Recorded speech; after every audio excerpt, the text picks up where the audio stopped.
¿Ven? ¿Se compartió?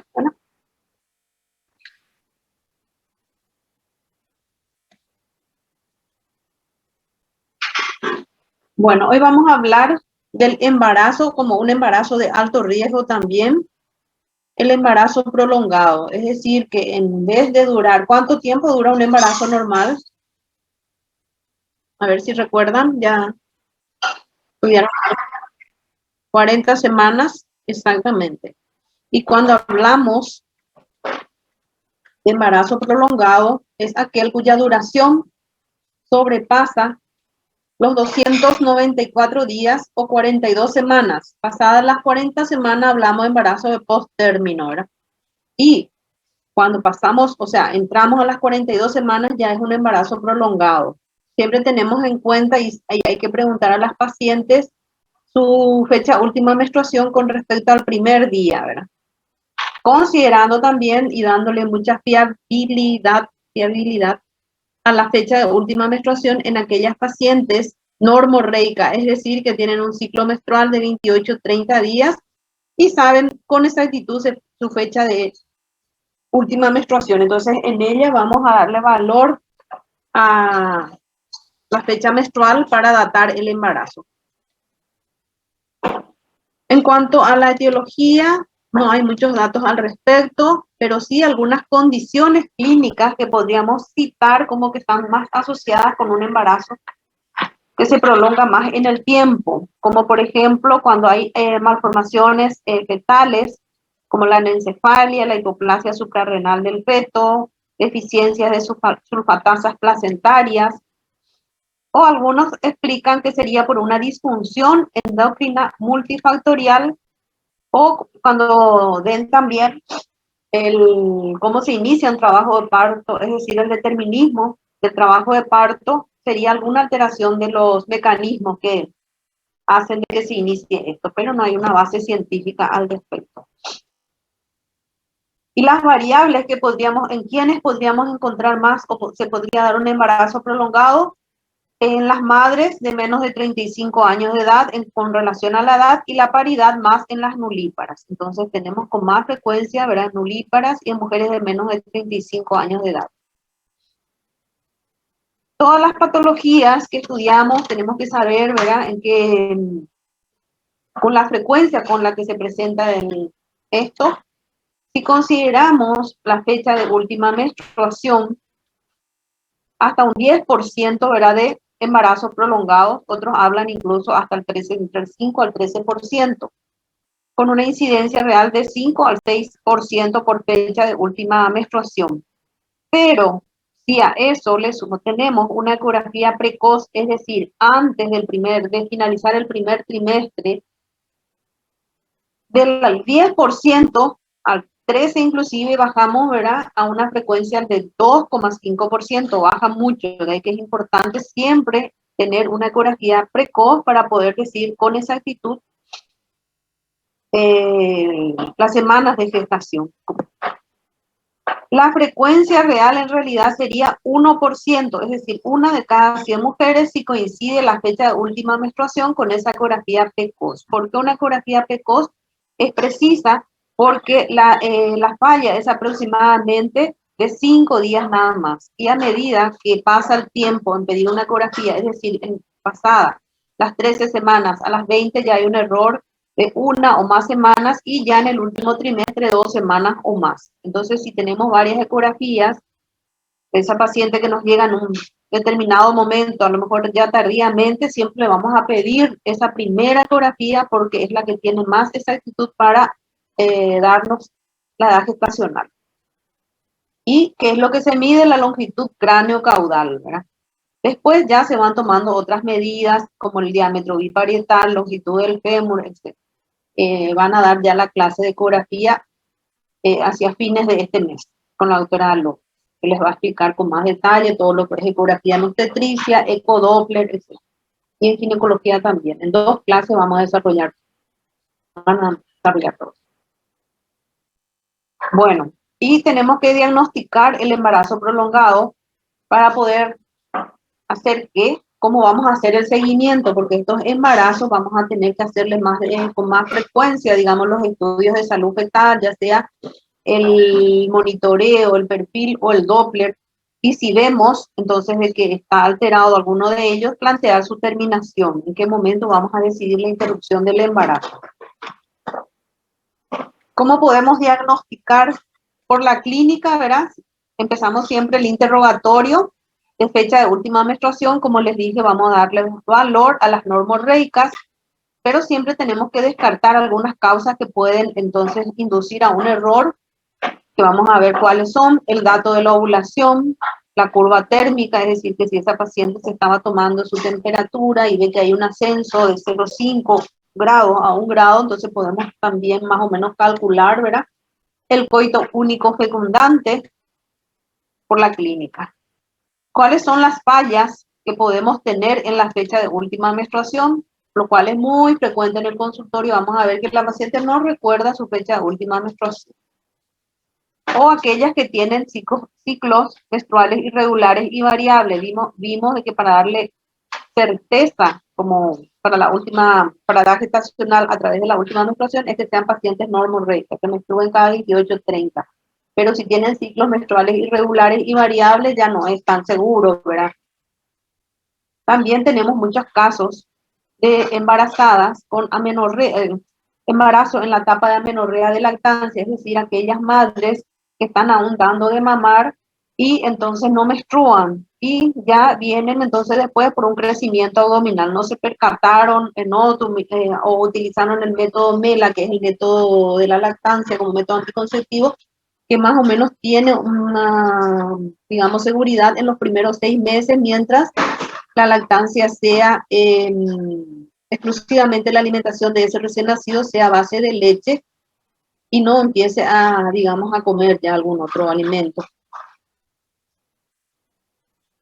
Ingesta de anticonceptivos orales, porque puede haber anovulación en los ciclos siguientes. Ciertas drogas como la sulpiride, ¿verdad?, que pueden elevar la prolactina y dar también amenorreas. O algunas veces toman como fecha de última menstruación ese pequeño sangrado que sucede cuando sucede la implantación cigoto. Entonces son fallas. Pero ahora ayudan mucho también los aplicativos que tienen en los celulares, en que las pacientes ya anotan, entonces van anotando. Casi siempre cuando preguntamos, nos dicen: espera un ratito, doctora, voy a mirar mi celular, ¿verdad? Y van y buscan, por lo menos anotan, ¿verdad? Ya, y pueden recordar así. Y por la clínica, ¿cómo podemos, por supuesto, no va a ser preciso, pero nos puede orientar? Entonces, cuando den semiología, acá para un recordatorio, las características de ese crecimiento uterino. Es un medio de diagnóstico impreciso medir, entonces, es por altura uterina, pero entonces saber que el útero va creciendo 4 centímetros por mes, ¿verdad? Entonces, al llegar a las 40 semanas, aproximadamente tiene una altura uterina de 34, 35, 36 centímetros. Y si nosotros estábamos o estamos siguiendo a esa paciente en forma regular en su control, vamos anotando las fichas, la altura uterina, y después vemos de que en vez de aumentar, digamos, el centímetro, la altura uterina va disminuyendo después de las 40 semanas, es un elemento clínico que nos va ayudando también entonces. Pero puede haber también fallas, sobre todo cuando hay obesidad materna, en el polidramnios, que es exceso de líquido amniótico, u oligoamnios, en las variedades de la presentación, es decir, si es una presentación, por ejemplo, una situación transversa, entonces generalmente la altura uterina va a ser menor, o cuando la presentación vaya ya descendiendo por debajo de la sínfisis del pubis, entonces se va encajando, digamos, y va disminuyendo otra vez la altura. Entonces no es seguro como para diagnóstico. Y también, verá, tampoco puede haber fallas en la gestación múltiple, porque vamos a tener una altura uterina mucho mayor que lo que corresponde a la edad gestacional. Cuando cursa también esa gestación con tumores uterinos u ováricos, va a haber mayor altura uterina, digamos, que lo que corresponde a la edad gestacional. Entonces, y así vamos viendo que ¿Cómo se toma la altura uterina? Eso van a dar en consultorio, desde el borde superior de la sínfisis del pubis hasta el fondo uterino, borde cubital. Y vamos midiendo con 1 centímetro que ustedes tienen que tener ya para sus prácticas, ¿verdad? Para ir acostumbrándose ya a tomar altura uterina. Siempre le tomamos eso también en el examen, la técnica con la que ustedes toman. Y saber, ¿verdad? Para más o menos correlacionar, sobre todo en pacientes que no recuerdan su fecha, podemos nosotros más o menos deducir por los centímetros de esa altura uterina, sabiendo de que el útero, entonces más o menos de cuarto mes, ¿verdad? Cuarto mes, 18 semanas, va a estar entonces un poquito por debajo del ombligo, ¿verdad? Cuando es de 22 semanas, que sería quinto mes, entonces 21 a 22 semanas a la altura del ombligo. Cuando está de sexto mes y medio, tiene una altura uterina de 30 centímetros, ¿verdad? Y al octavo mes, ¿verdad? 37. Entonces, saber más o menos por la cinta métrica a qué mes corresponde. Vienen pacientes que no saben su fecha última, tomamos la altura uterina y la encontramos a la altura del ombligo, suponemos de que es una gestación de quinto mes. Entonces, si nosotros ya en un embarazo de término, en vez de tener una altura uterina de 35 centímetros o más, tenemos 32, bueno, podemos suponer de que podría ser ya, ¿verdad? Un embarazo prolongado porque traducción de un oligoamnios. Otro signo clínico, aparte de tomar la altura uterina,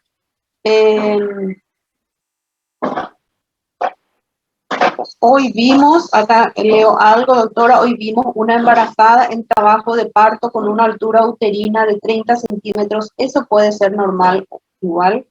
Probablemente, como vamos a ver, o es un feto pequeño para la edad gestacional, es decir, no creció lo suficiente, una restricción de crecimiento intraútero, ¿verdad? No, una altura uterina, a no ser, en un embarazo de término, ¿verdad?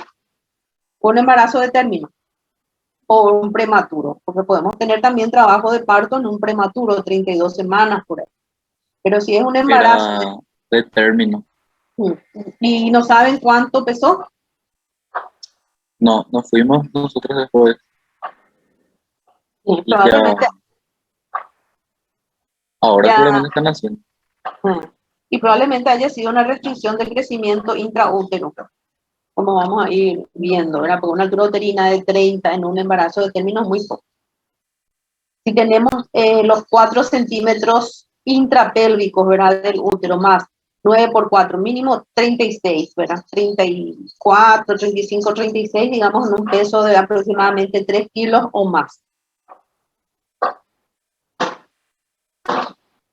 Otra forma de más o menos, no preciso, calcular la edad gestacional cuando en esta paciente que no sabe su fecha de última menstruación y para poder más o menos correlacionarlo después en el tiempo, ¿verdad? Es la fecha en que aparecen los primeros movimientos fetales. Esto van a dar en semiología obstétrica, si es que ya no dieron, ¿verdad?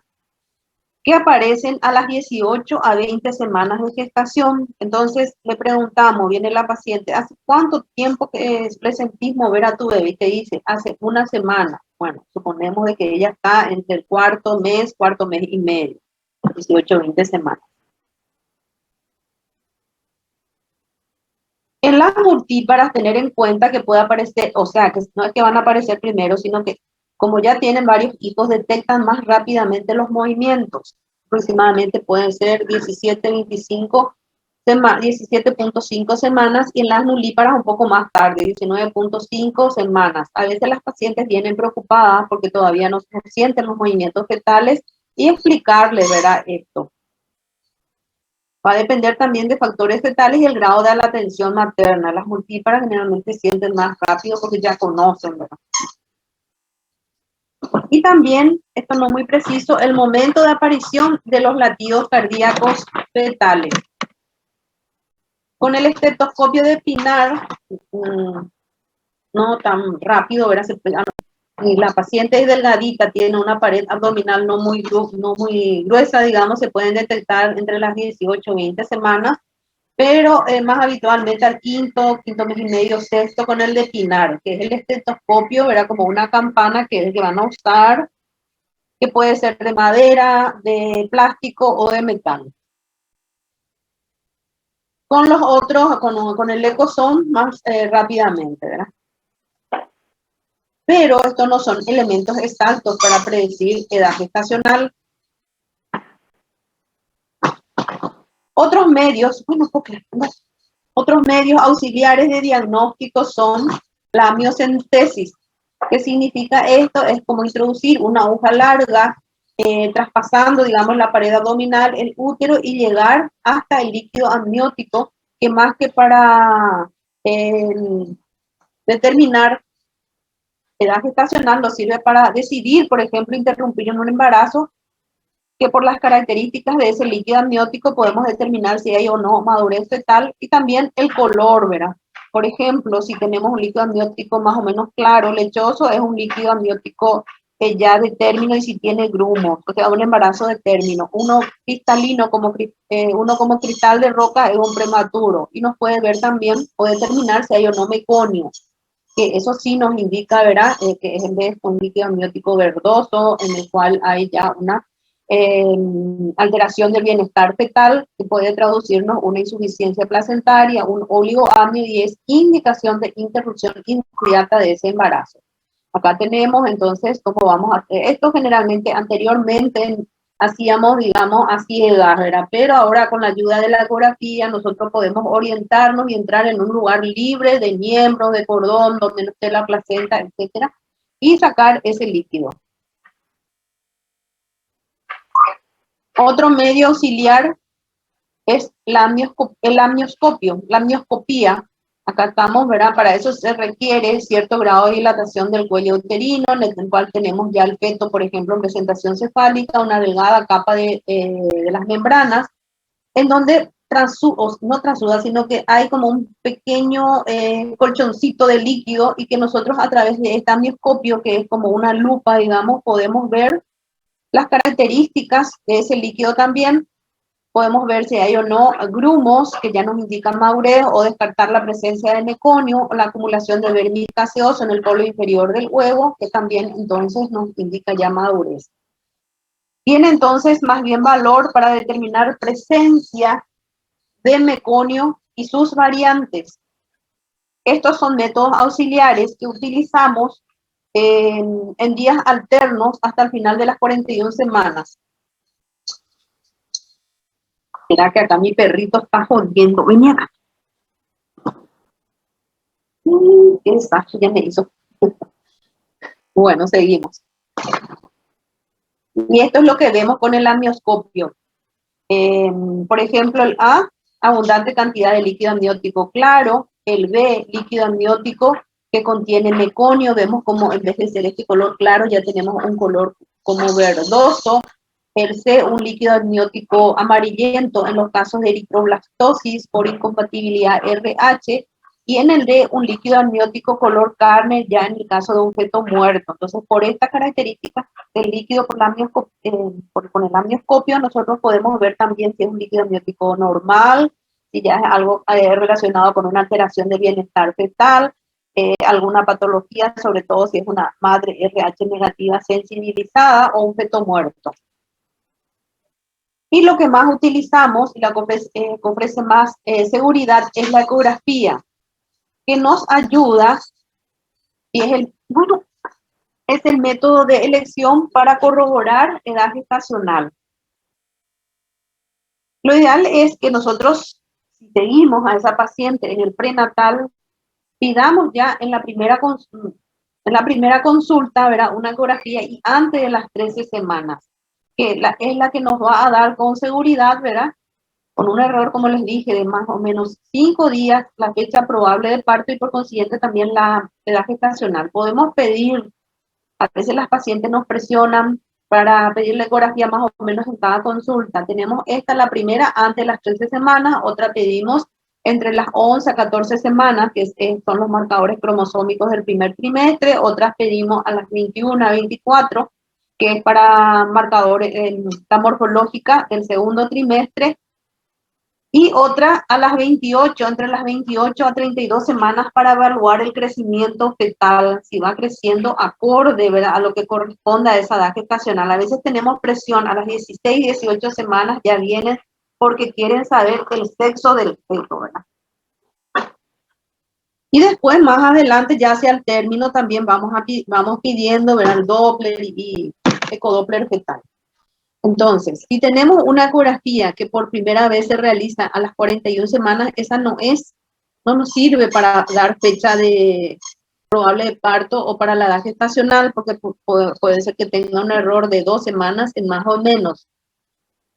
Entonces, ¿qué es lo que tiene valor en la ecografía? Que pidamos una en el primer trimestre del embarazo, entre las 7, tampoco pedir, ya viene con un retraso menstrual, 4 semanas ya le pedimos. ¿Por qué? Porque como van a ir viendo, a las 4 semanas aparece recién el saco gestacional, a las 5 semanas aparece el embrión, 5 semanas y media, empieza el latido cardíaco, etcétera. Entonces, podemos pedir una entre las 7 y lo ideal antes de las 13, ¿verdad? Pero incluso hasta las 17 semanas para edad gestacional. ¿Y qué es lo que se mide?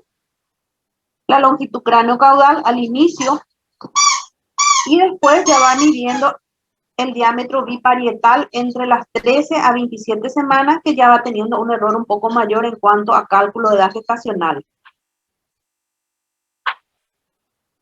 Y las ecografías posteriores que vamos a pedir es más bien para documentar el crecimiento regular del feto.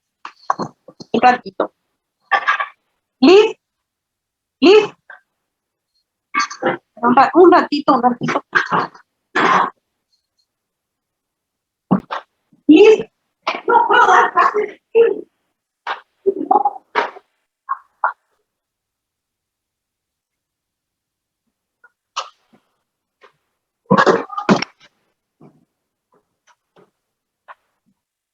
Bueno, ya vuelvo, el perrito chiquitito que no me deja dar clase. Bueno, como estamos hablando de la ecografía, ¿qué es lo que nos ayuda, aparte, ¿verdad?, de calcular con exactitud una ecografía de la edad gestacional? Más adelante, una ecografía nos va a determinar las características de la placenta, el grado de madurez de esa placenta. Cuando tenemos una placenta grado 3, ¿vieron? Una placenta grado 0 es más o menos antes de las 30, al inicio, ¿verdad? Hasta grado 1 podemos tener a las 30 semanas. Acá tenemos una placenta que ecográficamente se ve como una torta blanca, digamos. Después ya va teniendo, entonces, más, digamos, lobulaciones a nivel de las placas. Y cuando tenemos una placenta grado 3, como en queso suizo o gruyère le tenemos, podemos decir, ¿verdad? Se ve como, vamos a ver, los cotiledones bien demarcados. Cuando tenemos una placenta, a no ser de que sea, ¿verdad?, generalmente, al término del embarazo, podemos tener una placenta grado 2.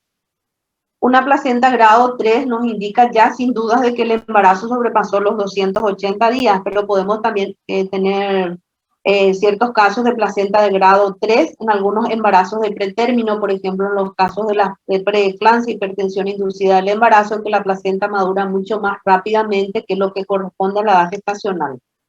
Así vemos una placenta grado 3, los cotiledones bien demarcados por ecografía. Otro aporte de la ecografía sería entonces en cuanto a caracterizar los movimientos fetales intrauterinos, en el cual hay un reemplazo de esos movimientos respiratorios fetales por verdaderas inspiraciones profundas. Eso se puede detectar mirando, ¿verdad?, largo rato al feto cuando hace sus movimientos respiratorios. Colocamos el transductor a nivel del diafragma, digamos, y vemos cómo se detectan esos movimientos normales. Y en el caso, ¿verdad?, de que haya una insuficiencia, un embarazo prolongado en el cual la placenta ya no está con la capacidad suficiente como para aportarle tanto nutrientes como oxígeno, entonces se va alterando eso. Otro aporte de la ecografía es valorar la cantidad de líquido amniótico, el volumen. Puede ser una valoración subjetiva u objetiva, determinando el índice de líquido amniótico, que caracterizamos por las siglas ILA, que puede ir de 5 a 22 centímetros, siendo los valores normales de normoamnios cuando el índice de líquido amniótico es mayor de 8. Un oligoamnios moderado cuando tenemos un ILA de 5 a 8 y un severo cuando el índice de líquido amniótico es menor de 5. Para eso se pone el transductor en cada uno de los cuadrantes, generalmente en perpendicular al abdomen, y se va entonces midiendo, digamos, los espacios que uno constata presencia de líquido amniótico libre y va sumando los 4 cuadrantes para sacar el índice de líquido amniótico. Ahí vemos entonces prácticamente ya no hay bolsones, digamos, hay oligoamnios. Todo esto, por ejemplo, es espeto, la cabeza, la placenta, y lo negrito corresponde al líquido amniótico prácticamente poco identificable.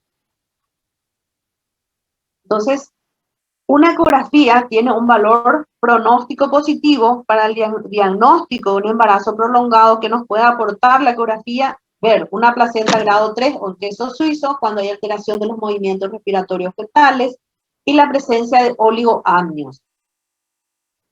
Y por suerte tenemos actualmente estudios que nos ayudan, que podemos hacer estudios intraúteros para valorar el grado, digamos, de vitalidad fetal, y los que ahora son muy utilizados son la cardiotocografía no estresante o el monitoreo fetal. Monitoreo, como dice su nombre, se monitoriza al feto para la valoración del líquido amniótico, el ILA y el ecodoppler, ¿verdad?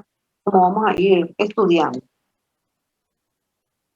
Otro medio auxiliar de diagnóstico que anteriormente se utilizaba era la determinación de esteroides placentarios, que es específicamente el estriol, que es producida a partir de precursores proveídos por la adrenal fetal. Ese estriol que ya vimos cuando vimos la clase de hormonas, que es el metabolito de la astrona, del estradiol, y que la placenta lo produce en gran cantidad, va aumentando en el transcurso del embarazo. Entonces la excreción urinaria es de 28 miligramos por día al final del embarazo y es de 4 miligramos por ml en sangre. Eso puede ir modificándose en el sentido de que va disminuyendo por la distrofia placentaria. Generalmente se hacía una determinación diaria, sobre todo para identificar los fetos en zona de riesgo. Los valores normales por encima de 20 miligramos en 24 horas y el nivel crítico se encontraba por debajo entonces de 7 miligramos en 24 horas. ¿Cuáles son los inconvenientes? Que hay que hacer curvas diarias, no es económico, es caro, ¿verdad? No es práctico, a veces demora largas horas o largos días para el resultado. Por eso es que nosotros cuando tenemos un embarazo con estas características, tenemos que tener algo rápido para determinar conductas, ¿verdad?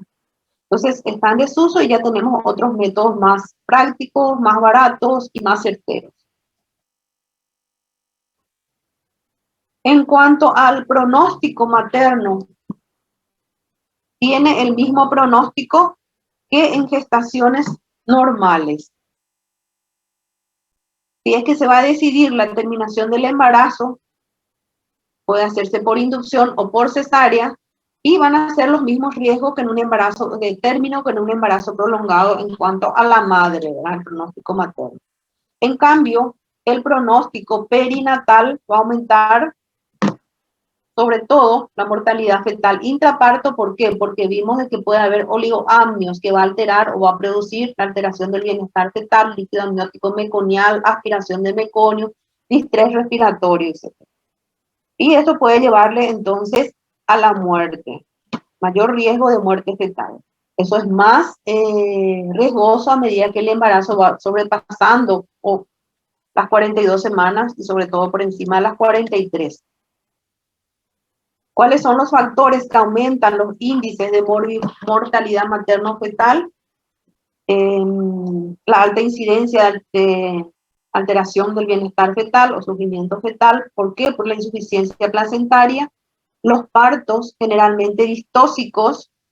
Hay mayor número de intervenciones obstétricas, ya sea el uso de forceps o vacuum o quirúrgicas, cesáreas. Puede haber complicaciones médicas asociadas, ya sea si es una paciente hipertensa, diabética o con alguna otra patología asociada. Y la disfunción pulmonar por aspiración de meconio hasta en un 10%.